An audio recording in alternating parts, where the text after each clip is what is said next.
Γεια σας παιδιά, είμαι ένα κάκορουτς. Α, όχι πάλι, ναι.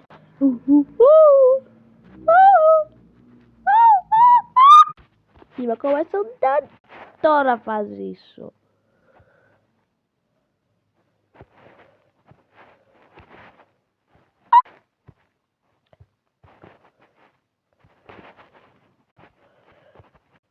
Τι θα γίνει ρε μπρο, τι θα γίνει ρε.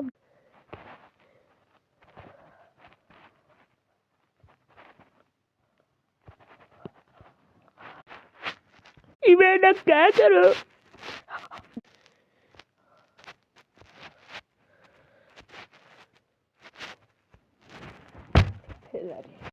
Στοιχίζομαι και με κι άρρωστος γάμο, έχω τη μύτη μου.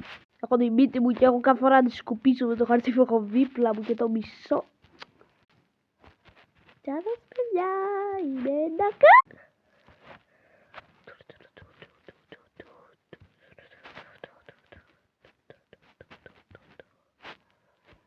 6 λεπτά ακόμα, γιατί σπονάρετε έτσι. Άντε πάλι με μύτη μου. Οκ παιδιά, συνεχίζουμε. Και παιδιά τώρα θα... ήθελα να πω τώρα θα ζήσω.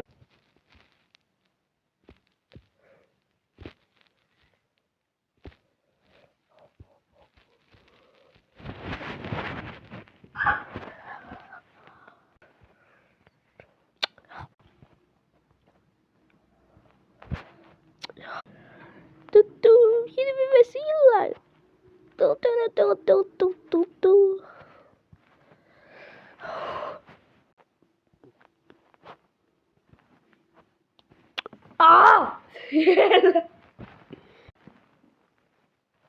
Οκ, τι γίνεται τώρα. Πώς θα το κάνω escape αυτό? Πείτε μου, πώς θα το κάνω escape? Έχω καλύψει και τις δύο γωνίες και από γωνία με αφήνει. Οκ.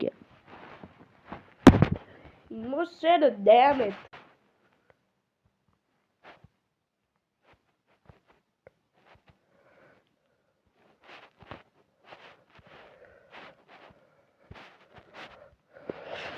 Ελάτε, το πήγαινα τόσο καλά, είχα 4 δευτερόλεπτα ή 5 ήταν αυτό τώρα. Και άλλες 2 φορές θα το κάνω, οκ.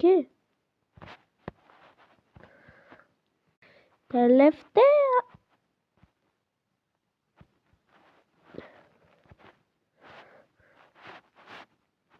Οκ, αντίο παιδιά, αντίο.